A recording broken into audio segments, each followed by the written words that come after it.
the land of enchantment, with a problem on its hands. Crime affecting nearly every part of life in New Mexico. We're not safe anywhere from gun violence. Transforming once vibrant streets and changing lives forever. But when you lose someone so close to you, your whole world stops.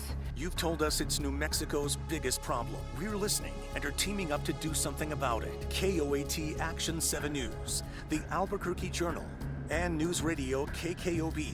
This is Partners for Impact. Crime Solutions. Here's Doug Fernandez. We are at the African American Performing Arts Center at Expo, New Mexico. I'm with representatives from business, law enforcement, other community members, and those fighting for victims of crime. They're here because they agree with so many of you. Crime in New Mexico is out of control, and you want answers. The problem touches everyone. Died because a kid made a stupid mistake and made a stupid decision and was in a place that he had no business being in, and he had a gun that he had no business having. Lives taken one at a time or more.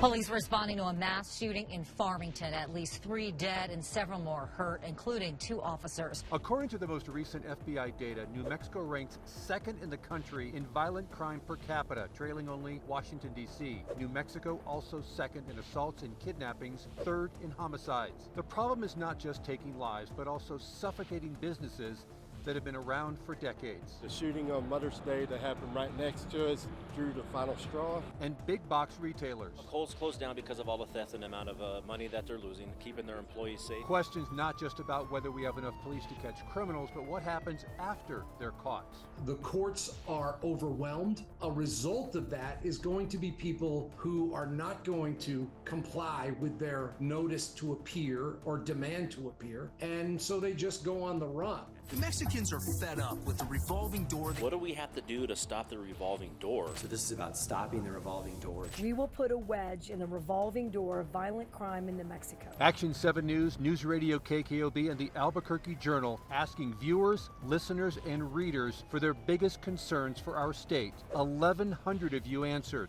The overwhelming issue, crime.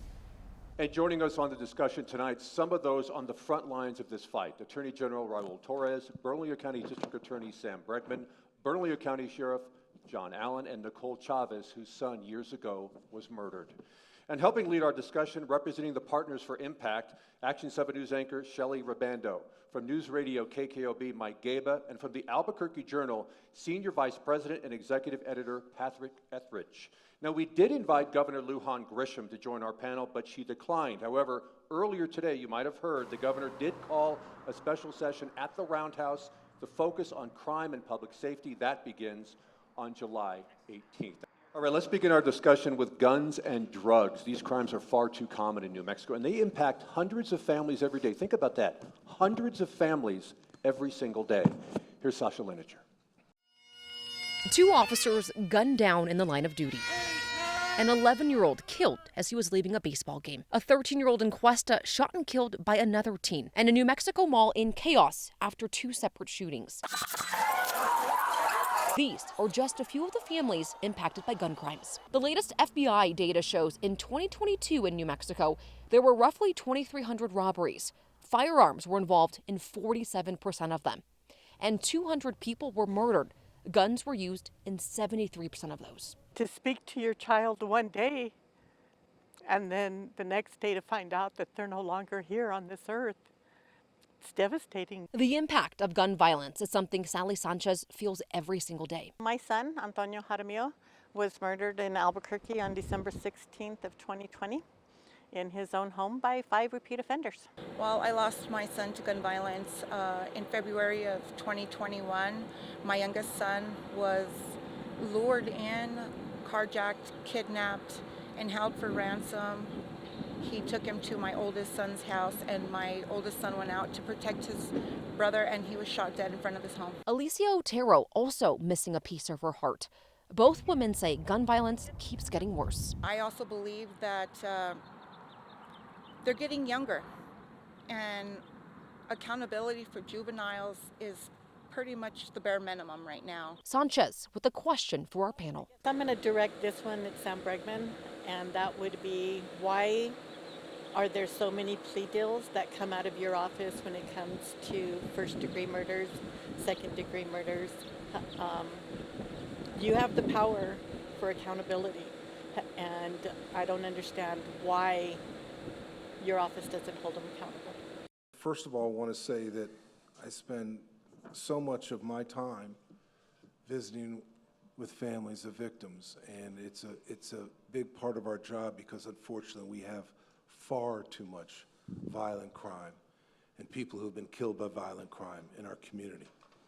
At the same time, so when you talk about first degree and second degree murder and voluntary manslaughter and going down the whole list, I want to point out that sometimes obviously when someone may be charged originally, they're an open count of murder, they may be indicted for first degree murder, but then all of a sudden witnesses aren't maybe so cooperative. Witnesses may go missing. Witnesses don't recall the way they did before, and then evidence changes. My most important thing is to get the most justice we possibly can. I have a prosecutorial duty not to take a case to a jury that we do not believe we have a good faith basis to prove beyond a reasonable doubt. And we will always hold that standard up when it comes to prosecution of crime. At the same time, we will do what we can to get the most justice we can. Oftentimes, that unfortunately for the victims' families results in a second-degree charge instead of a first-degree charge. And I know that tears the family apart, and I appreciate it. And I understand it 100%. My office does, and the prosecutors, and the 10 prosecutors that do nothing but homicides in our office every single day feel that as well. I will tell you, for example, when I first came into office 14 months ago, there was over 50 homicides per prosecutor.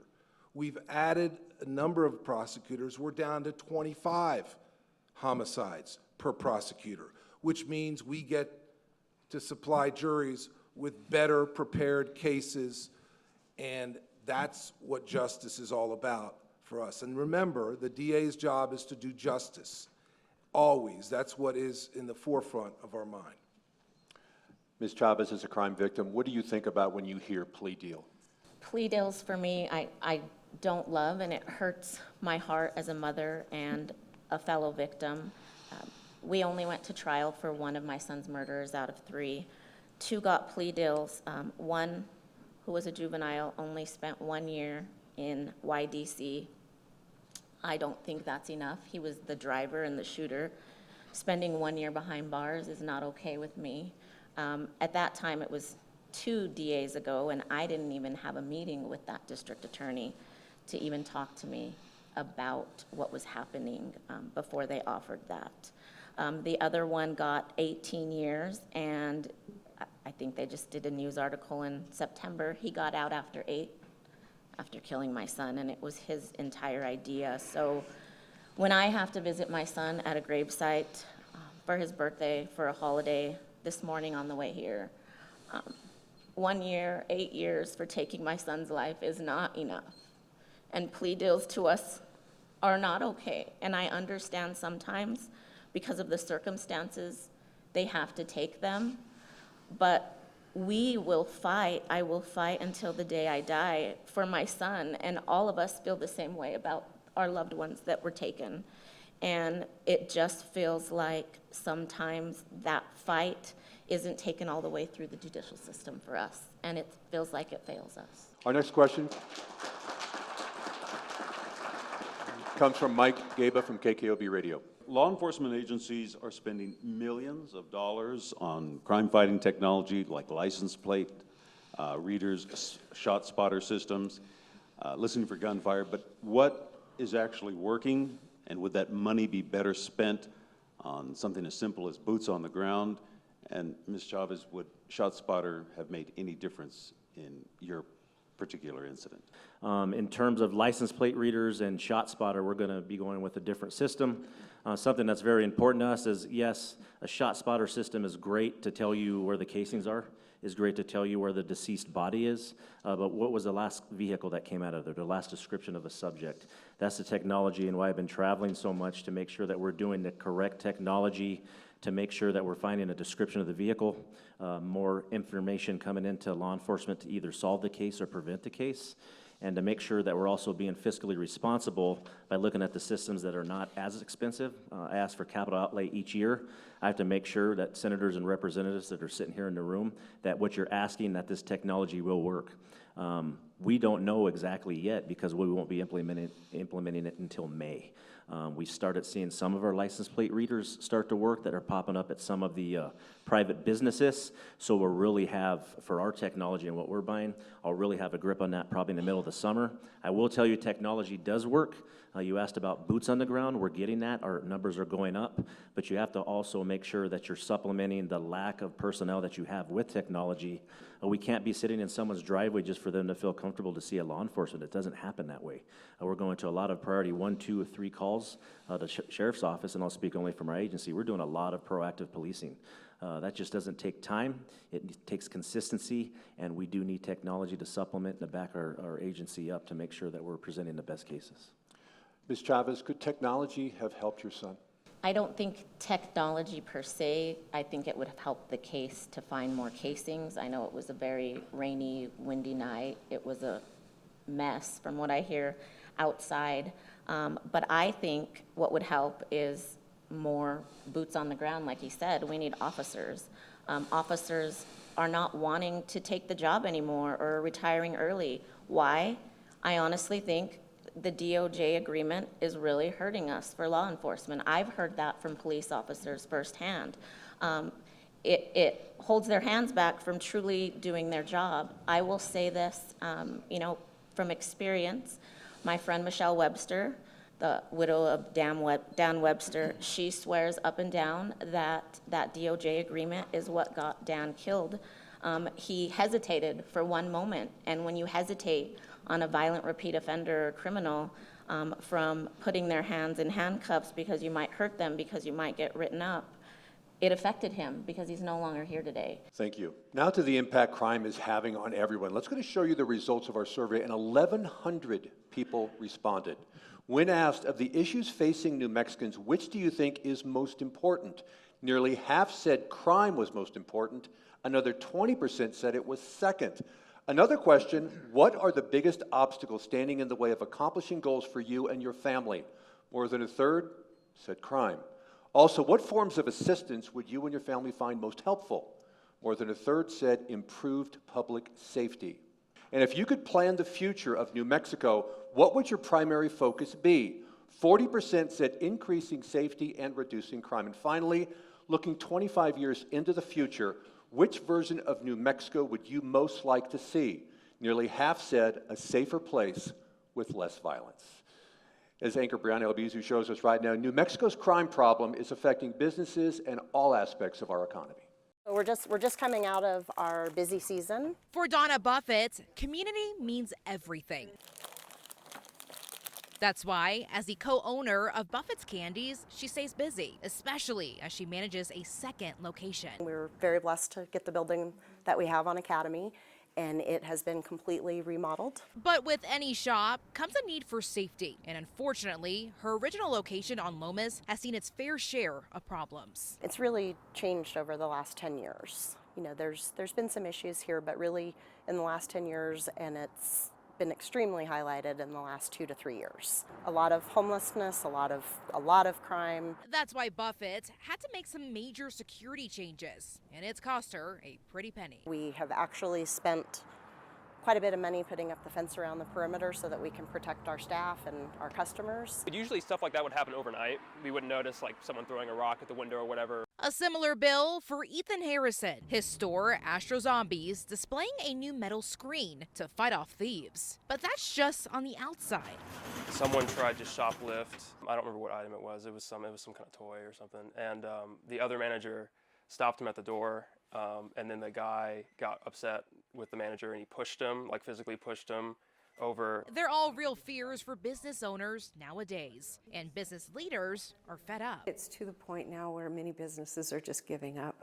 They don't want to operate here anymore, and That breaks my heart. The concern's so dire that the coalition is actually considering a lawsuit against the city of Albuquerque. They're basically saying they're planning to sue city leaders for not doing enough to protect businesses, and they say it is not about the money. It is specifically about the city enforcing existing laws and taking care of the people that live here, keeping us safe on our streets and in our homes. They say it's going to take a lot of work at many levels to change it. From new crime legislation at the Roundhouse to more police patrolling the streets and better resources for those in hard times. Places where people can, help get off addictions, affordable housing, stuff like that, where people can get off the streets. All to preserve the many joys of New Mexico. And it's really a shame because Albuquerque is one of the most beautiful places on the planet. And cities big and small. I understand we don't have enough men and women serving, and we need more. But we need to empower the people we do have serving, allow them to do their job, allow them to protect the people and the city that they love. When is that going to happen? I think it can absolutely happen, but again, we have to start focusing and listening to the people who are dealing with these challenges day in and day out. Most people in most communities aren't consumed with the issues of crime and public safety because it fades into the background, right? It's something that gets dealt with by professionals who are properly supported and properly resourced. And this is what happens when we prioritize things at the expense of a real deep understanding and appreciation for what is actually happening at street level. Every single year before I went up to the legislature as district attorney, we would have a whole slate of legislative proposals, and I would invite members of the legislature to come to the office and listen. And I would get a handful every single year. How many of your representatives and senators, and I see some here today, some who deserve great credit. Representative Marion Matthews carried a bill every year for rebuttable presumptions, and she took the time to listen. How many of our representatives and senators have gone on a swing shift in the Southeast Area Command or with one of the deputies in the South Valley to actually see what it's like? And then a couple of days later, come into DA Bregman's office and see what happens. Do you have all the information that you need? Do you get it in a timely fashion? Are we able to meet the deadlines imposed by the court? And then if we do everything correct, right, we do everything right, where does this individual end up? Nicole talked earlier about accountability.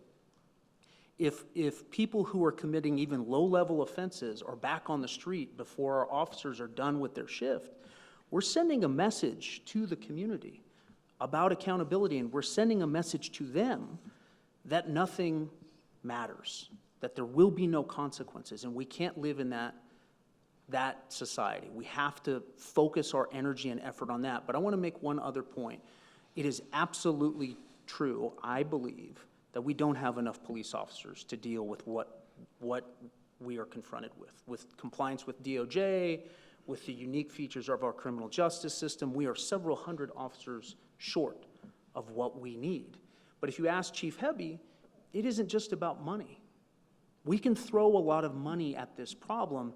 It's about taking a step back and thinking about what kind of public servants and police officers we want. When I grew up in this community, there was a respect and appreciation for police officers that is missing now. And I understand how we got to that place. My office is prosecuting officers for violating their oath and doing things that violate the law. And my commitment is to hold them accountable. But that doesn't mean we should paint the entire profession with a brush that minimizes their work and their sacrifice. We do need support. We see a lot of the negative things and connotations that go on. I'll speak for my agency alone. We had 3 arrests here in the last 3 or 4 months. That doesn't help public trust. But what that does, and why people ask me why I apologize to the community and so many other agencies, is that puts a huge black eye on law enforcement. We have a focus here in the metro area, but all over New Mexico and all over the nation. But it also overshadows the great and awesome work our other deputies and officers are doing on a day-to-day basis, and that pisses them off, and that pisses me off. Excuse the language, but I'm very upfront. We need support. But at the same time, we don't make excuses. We have the alacrity to make sure that we're going to move forward. For me, and I told my deputies, I don't care if you arrest them 9, 10, 11, 12 times. You keep doing your job every day. You keep being seen in the community. You keep doing your community outreach. You keep making an arrest over and over. You keep doing early intervention, all the programs that we're bringing, and you go over and over again, and eventually, and we're starting to see it a little bit, the criminal justice system will understand, and the judges will understand also to hold people accountable. But communication from all four of us up here at the table is key. And our next question from the panel comes from Patrick Etheridge from the Albuquerque Journal. Are existing laws and penalties adequate to deter and prosecute organized retail crime? Should there be specific legislation targeting these crimes? And what penalties should be imposed? Mr. Torrez. So I think this is one area where we've made some progress in the legislature. They passed a bill recently to enhance penalties for organized retail crime that allows us to aggregate offenses across multiple stores, multiple locations. I think it's too early to tell, quite frankly, whether or not those are going to be adequate, and it's something that we'll probably have to revisit. I think one of the bigger issue from my perspective is the availability and the deadly mix of narcotics and firearms that are accessible to young people. And here's an example of, I think, a well-intentioned piece of legislation that I support, but I don't necessarily think it's going to have a big impact on public safety. The legislature recently passed a 7-day waiting period for firearms. And I think that's going to have some marginal impact on people who may use a firearm to commit suicide.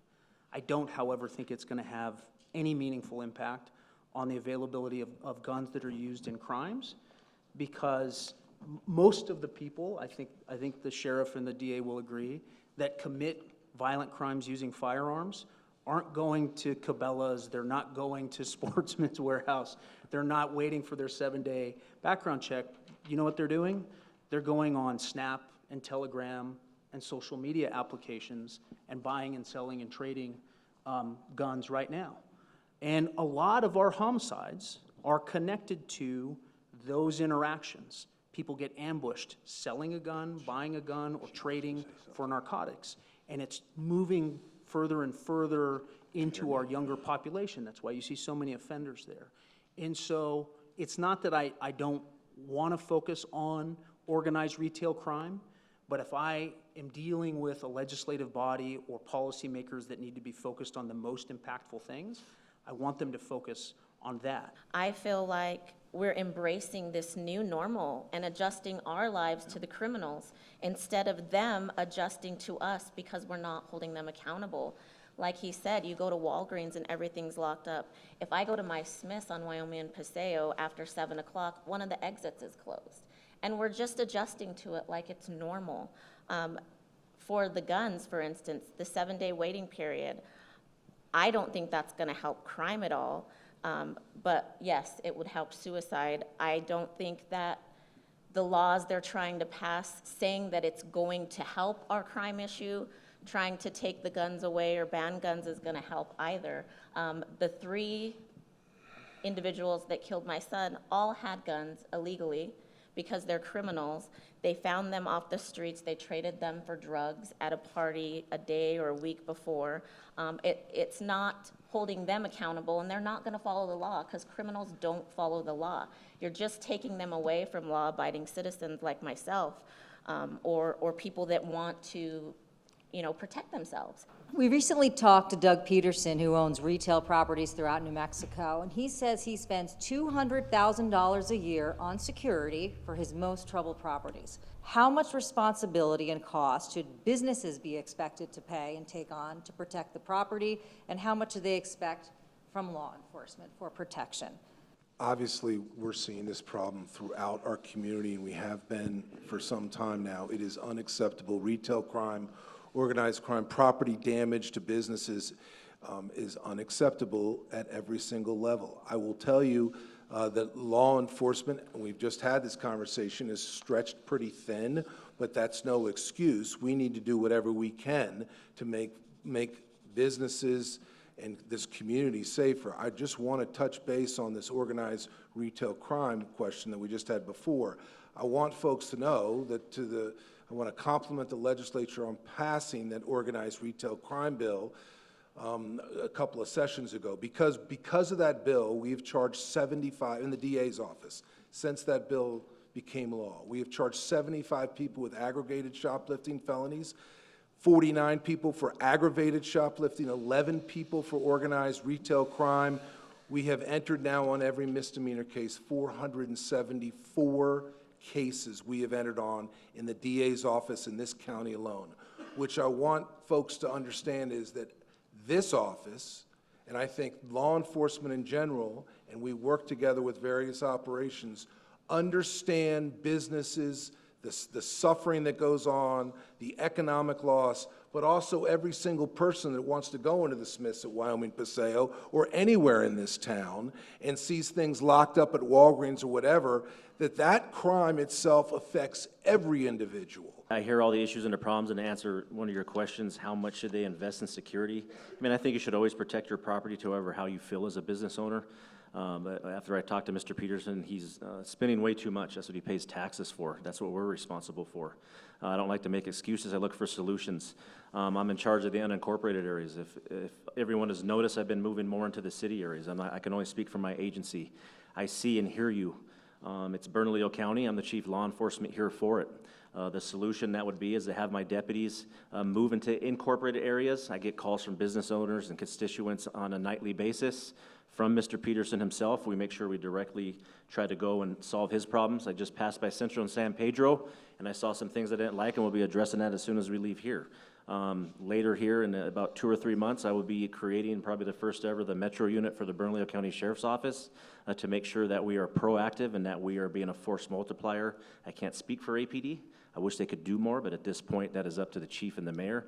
I can only do what I can do to make sure that those solutions come to fruition. Crime victims and law enforcement have been frustrated by instances of suspects arrested and released quickly. We've already addressed this a little bit. As John Cardinelli shows us, in some cases, those suspects have committed other crimes while they're out awaiting trial. Devin Hayborn's smile has been the same since day one. It's a smile that Devin's mother, Angel O'Leary, could no longer see. Angel, if you could have one phone call with your son, what would you want to tell him? But I just want that one last definite chance to tell him that I'm proud of him and that I love him. On April 21st, 2021, Angel received a call that her son had been murdered. It was later discovered Devin Munford killed Hayborn after the two got into a fight over a gun Hayborn owned. Munford has been found guilty of the crime. They basically knew each other for 6 weeks before he was killed. During those 6 weeks, Munford was wearing an ankle monitor because he had been arrested 4 months earlier for shooting out the window of his car. A motion was filed to try and keep him behind bars until trial, but instead, he was let out with that monitor. At trial, it was revealed Munford had violated his ankle monitor 113 times before he killed Hayborn. What happened to Angel's son is what some refer to as the revolving door, a term often used to describe the crime problem in the state of New Mexico. The revolving door, per se, is our deputy goes and arrests someone for a crime, and 2 hours later or the next morning that they're let out in jail, and we deal with them again on the same crime, if not something else. In 2024, a law was proposed to try and put an end to the revolving door by establishing what's called rebuttable presumption. I'm proposing not only a new constitutional amendment, but a statutory change that would say the defendant would have to prove he's not a danger to society and can be released. Right now, it is the state that must prove that. But that law didn't pass. In total, both chambers of the legislature passed 17 bills related to crime. One requires gun buyers to wait 7 days after a purchase to receive a gun. Another allots $35 million to recruit state and local police officers, including prison guards and probation officers. And one bill even increased the penalty for second-degree murder from 15 to 18 years. There's other crimes on the books that are 18 years that are simply not as bad as second-degree murder. So now first-degree murder and second-degree murder are the 1 and 2 worst penalties in the criminal code. everybody is going to have to come together to make sure that we know who and what we're voting for, that we demand the change that we need, and that we demand stricter penalties. What should priorities be to get enough legislation, effective legislation, through to better protect everyone watching and their families? Mr. Bregman, we'll start with you.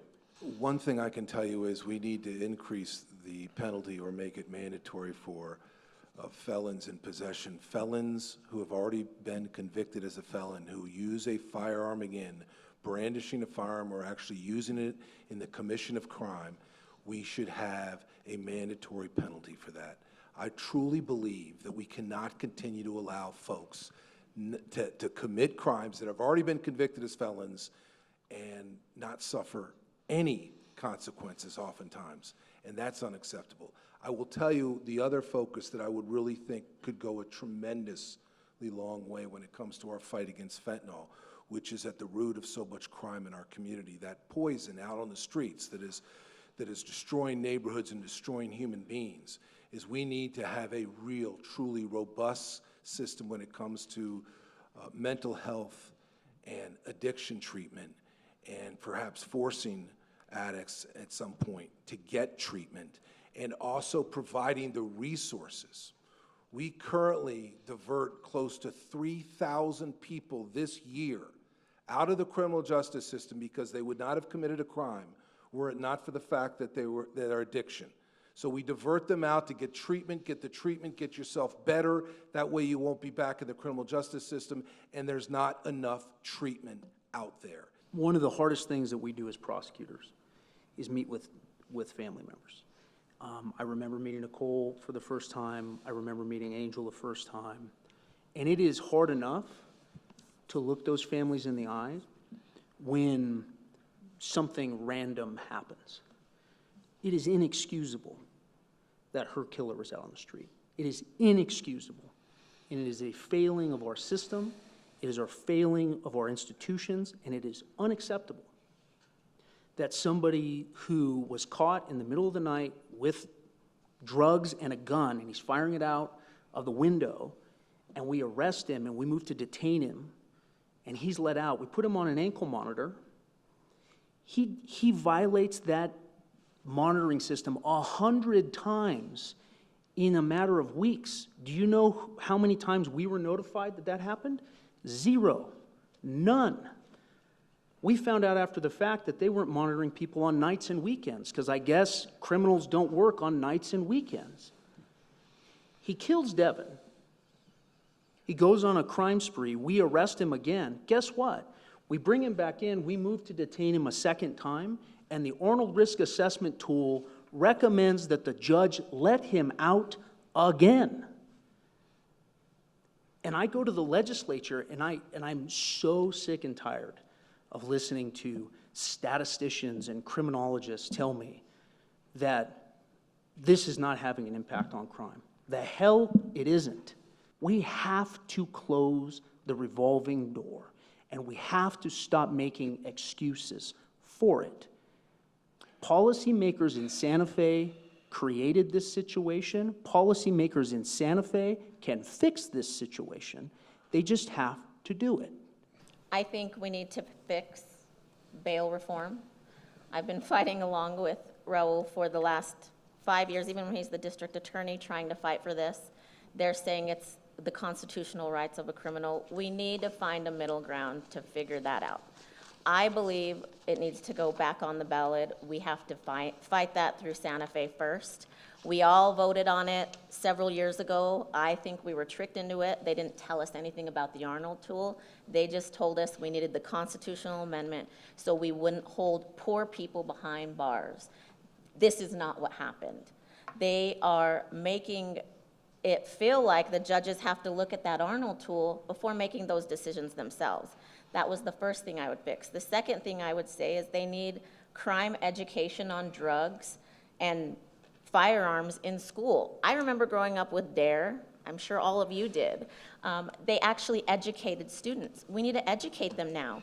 It's getting more dangerous. Drugs are everywhere. I had a nephew that overdosed on fentanyl last year. I had to leave the session for a couple weeks. It was heartbreaking. He was a state wrestler. We think those things don't happen. It's happening to all of us, but we're not educating these students in the classrooms.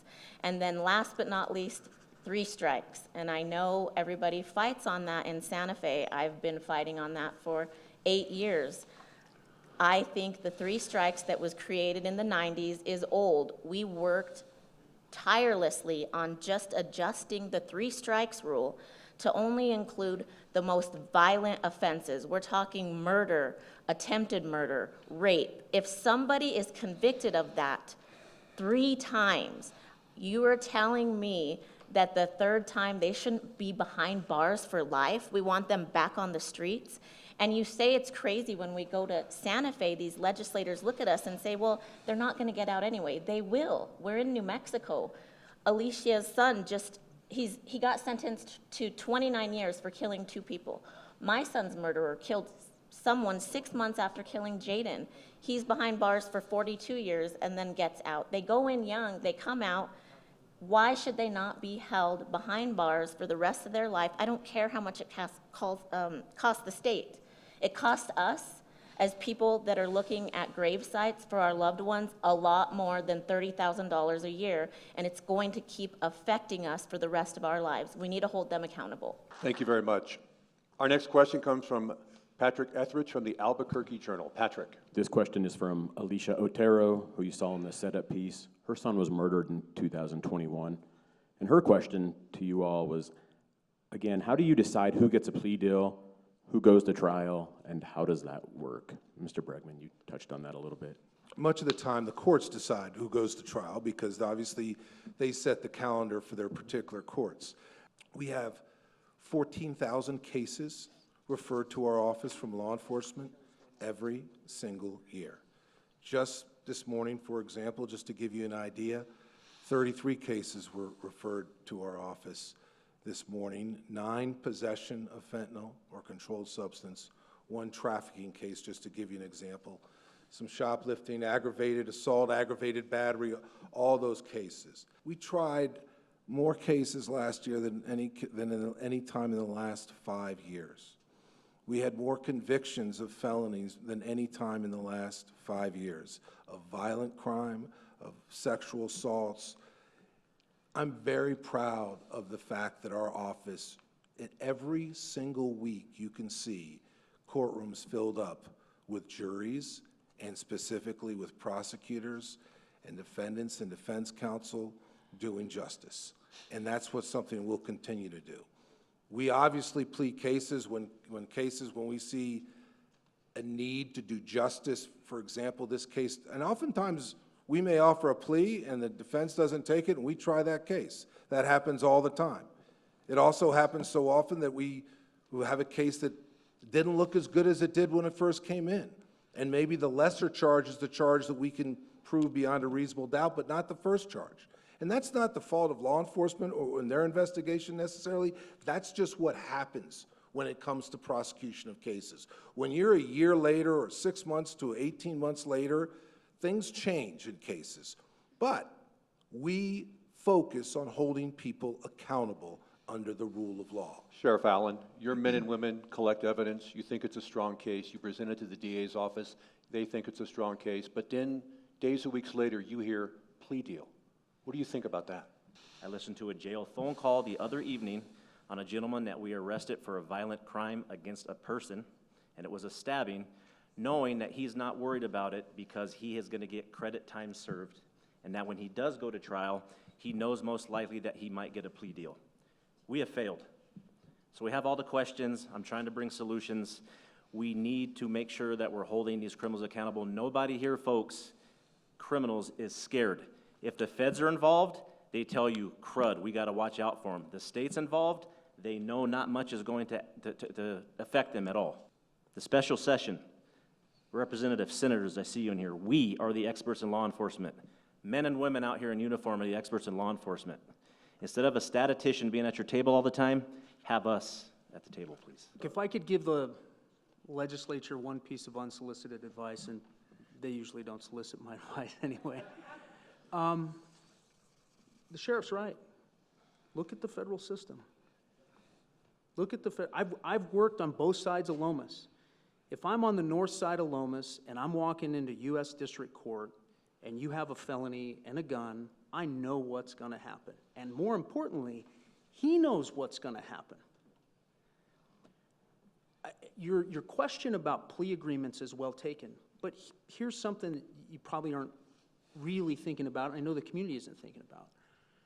95% of federal cases are resolved by plea, but there is a vast difference in the kind of bargaining power that prosecutors have in the state system versus the federal system because of detention, because of the guidelines, because of the judge, because of discretion. It is a totally different world. So unless the entire federal government's been violating the United States Constitution for the last 40 years, somebody's been feeding policymakers in Santa Fe bad information. But the difference is that system has not been reorganized repetitively to serve the interests of criminal defendants. The vast majority of people we send to prison, whether it's state court or federal court, the story of their life is always the same. Trauma, addiction, neglect, abuse, a mother or a grandmother trying to hold things together, discipline in a schoolroom, right? Expulsion from a school. Then they show up in the streets and we get asked about what we're going to do to police our way out of it, prosecute our way out of it. I will do, and these gentlemen will do, what you expect us to do as community leaders. If someone shows up with a gun and brandishes it and threatens a member of your family or mine, I'm going to take them and try to put them away and take them off of our streets. But let's not forget to ask the next question, which is, what was going on in that person's life in the 20 years before that happened? We have to be able to talk about accountability and prevention at the same time and not get tangled up in the politics of one side versus the other. And we have to just focus on all of these issues. I hope the special session gives us that opportunity. When we see a plea deal happen, it's like our loved ones didn't matter, their lives didn't matter, it only mattered for 2 years of somebody's time. Look at my good friend Veronica, baby Lily was shot. He was held accountable because of federal court. Look at my dear friend Sam Behill for his wife Jackie.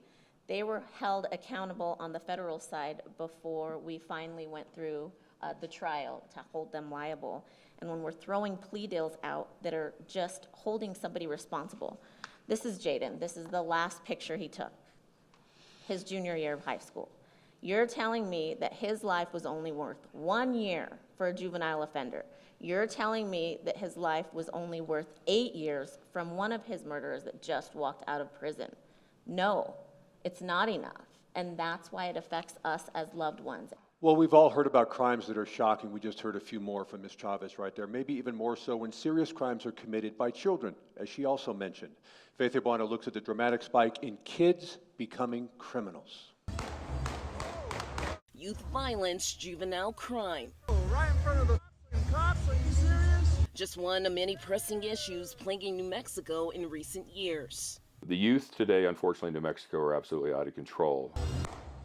A shootout in downtown Albuquerque just last month. Bystanders capturing the chaotic scene on video. You saw me, bro. 2 teens arrested, charged, and booked into jail. Knockouts nightclub is closed for now. A story we first brought to you is breaking news last month after police say a 16-year-old killed a man inside. That 16-year-old now charged with murder following the Delhi shooting earlier this year. I can tell you that Albuquerque is probably one of the roughest markets that we work in, and this is our home base. We travel all over the country, and we operate all over the country.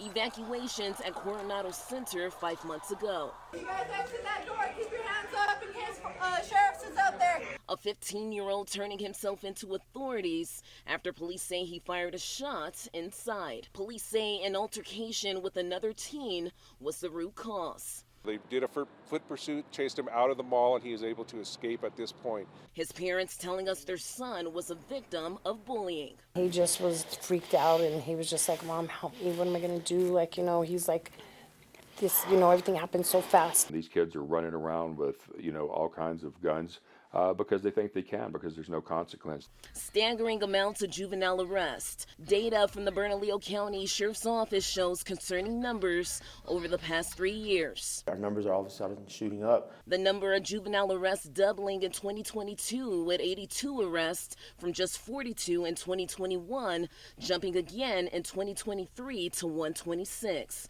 That's 3 times the number from 2 years ago. Now we're getting youth that are staying upwards, or our average daily stay is at or around, we'll say 60 plus days. So you can see how that's all of a sudden increased. A lot of our kids are homeless. They're living on the streets. And what avenue do they kind of have to turn to? They have one another. Unfortunately, they sometimes just kind of go down that wrong path. Stanley Gray with the Bernalillo County Detention Youth Center now calling on state leaders to be proactive with resources before it's too late. What else are we able to do now? So I think starting at an earlier age and kind of just educating everybody, from the kids all the way up to parents, whatever things we can kind of do to just provide them as much knowledge as we can. And Mr. Bregman, we already heard from the panel, criminals are not born criminals. It either starts in the home or very close to the home. How can that be proactively addressed? There are absolutely no consequences, none right now for juveniles who commit crimes without, let's say, murder or a gun crime. Let's say you steal a car right now in Bernalillo County and you're 16 years old. The chances of you spending one night in the detention home, 0. There are no consequences for juveniles. So as was said earlier, it's parenting 101, if you do this, there's going to be this consequence. If you do this and you say there's going to be this consequence, but there is no consequence, what do? They ratchet it up to the next level. And so eventually, the only thing we do in our juvenile justice system right now in Bernalillo County is hold kids who use firearms in crimes the least bit accountable. But I certainly, in this 60-day session coming up, I implore us as a community, as a state, all of us to work together.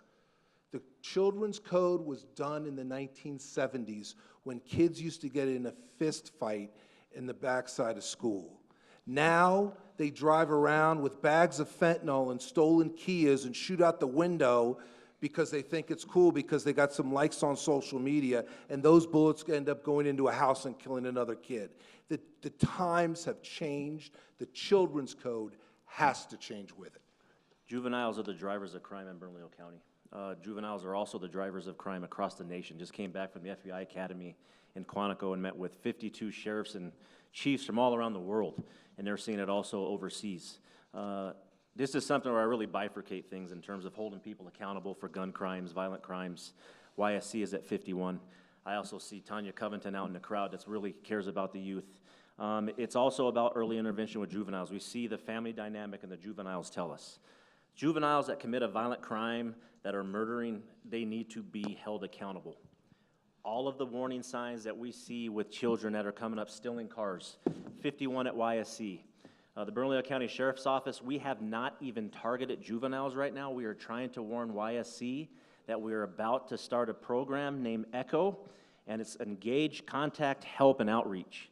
And that's specifically for our juveniles that I'll be talking to Ms. Chavez about here in May. And we know that when we start targeting, we're going to see more crime. Our deputies are running into stolen vehicles, and the DA is correct. We have 4 juveniles in a vehicle. It's stolen, and there's firearms, there's narcotics, there's fentanyl, and everything else in there. YSC will not accept them unless they either shot and killed someone, or maybe if they fired a firearm out of a window. That's a problem. That's a system that has failed our youth, and it has failed just not here in Bernalillo County, but the state of New Mexico. So we need to make sure that we're early intervening and also catching these drivers of crime and juveniles. That you're right, Doug. They are not afraid. They know they're going to get out. They tell our deputies, and they just had another case last week, and I had a good little yelling match with the county manager and the person who runs YSC because I'm tired of it. They know they're going to get out, and the next day they're doing the exact same crime. That's the truly revolving door of the juvenile system in the state of New Mexico. And Ms. Chavez, your son, a juvenile, killed by at least one other juvenile. It's extremely frustrating. It's emotionally exhausting. I feel like a broken record for the last 8.5 years. The juvenile crime is getting out of control. It's getting out of control because we don't hold them accountable, because they keep getting away. So their behavior becomes more and more violent. We have a budget right now that can afford to open more facilities for substance abuse and behavioral health, and we need to. Where's the excuses for that? It should be mandatory. If they won't go to YDC or we don't want to keep them behind bars, let's do something that will help them. I can scream till I'm blue in the face about penalties. You know how I feel. I think penalties should fit the crime. But also what I've heard, because I do talk to the incarcerated, I go and talk to juveniles at YDC and give them impact statements about how it affected my family. It's a butterfly effect when you take away a family and a life. I talk to the incarcerated in adult prisons, and you know what I hear? I hear some people that have truly changed, that have gotten an education, and it's not mandatory, we should make it mandatory, that have truly changed because they saw hope. But when did they see that hope? When they were held accountable behind bars because they're not learning those things at home.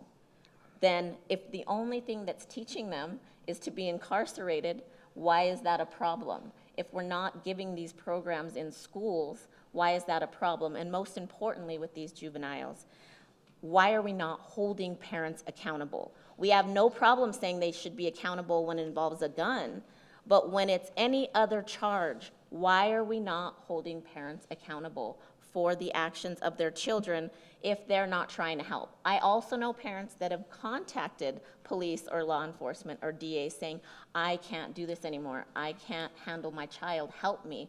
There's nothing that the state has to help these parents either. We have to find avenues for each of these issues to truly, truly address this problem. There was a 16-year-old kid who was caught with a weapon, I believe at West Mesa High School.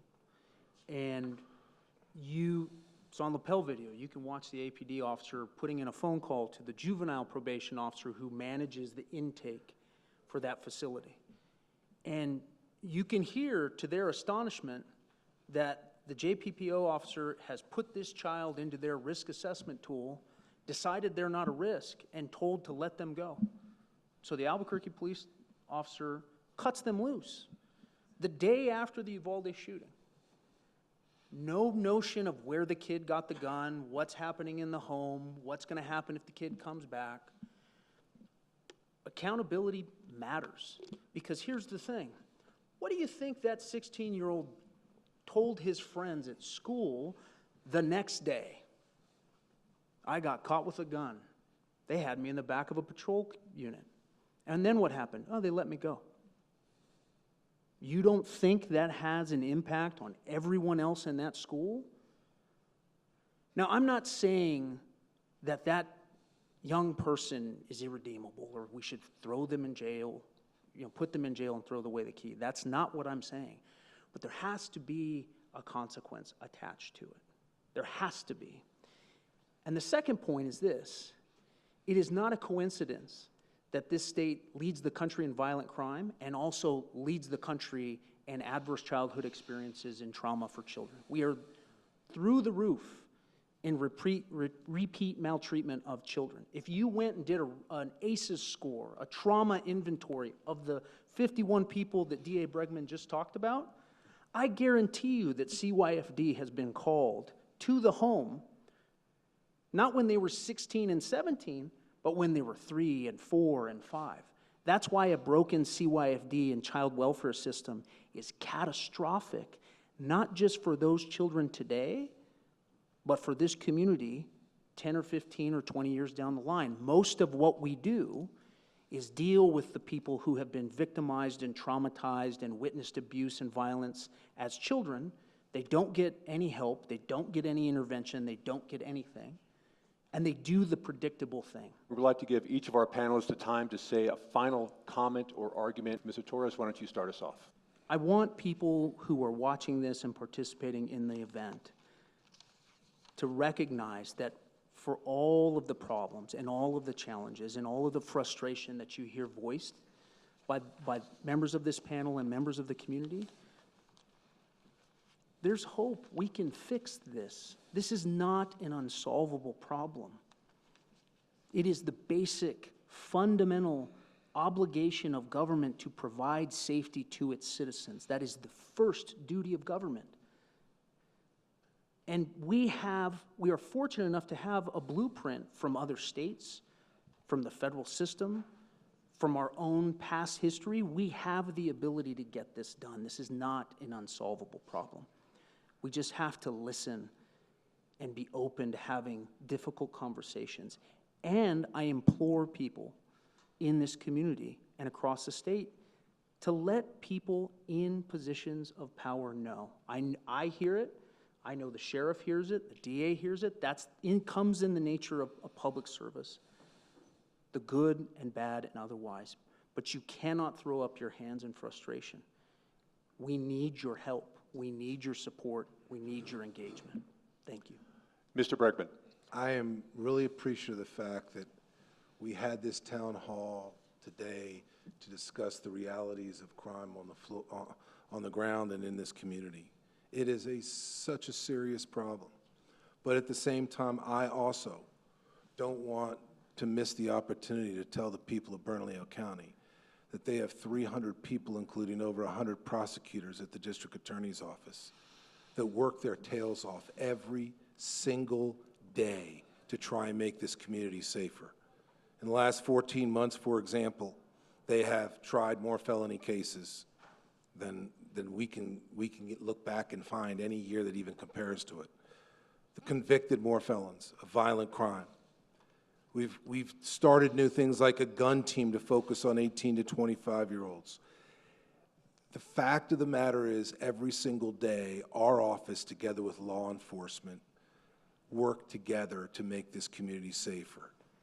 And I know that people may not see it right away, but this is a big ship in the ocean that we need to turn around. And we are turning. It takes time. By no means do we not have so much more work to do, because we do, in getting a handle on everything from shoplifting to violent crime to fentanyl to juvenile crime to juveniles with guns. All of those things, we're going to continue to grind it out every single day. Thank you. Sheriff Allen. We're working together, but we want to make sure we keep those communication avenues left open. We need to address the drivers of crime juvenile with the juvenile code. I'm telling you, we need to look at penalties. We need to look at programs for children.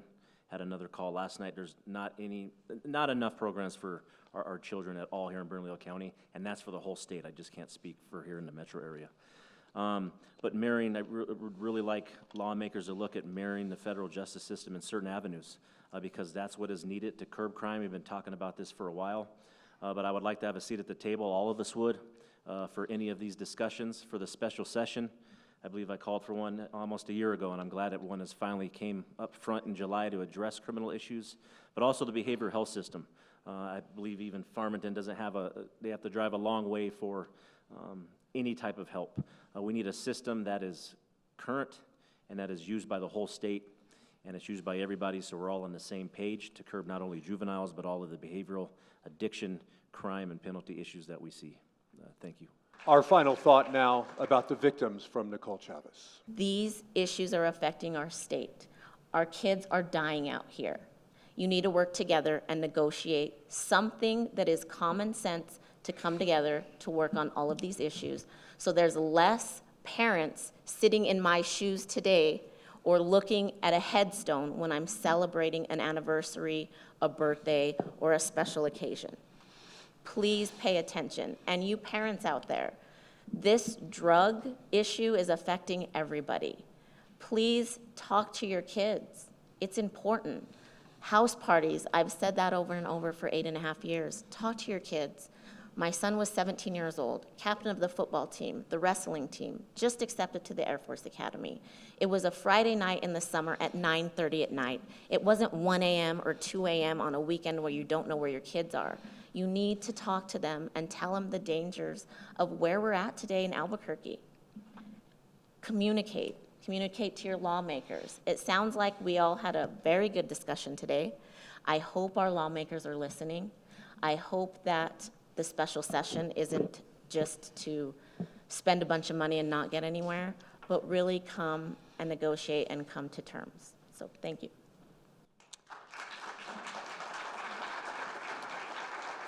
Of course, there is so much more to talk about at KOAT.com. You can see the results of our Partners for Impact survey. We'll also have more details on the numbers behind our state's growing and out-of-control crime problem. And of course, we thank our panelists for being here. And we appreciate all of you in the audience and those at home watching for joining us as well. For Shelly, Patrick, Mike, and all of our Partners for Impact, I'm Doug Fernandez. Good night.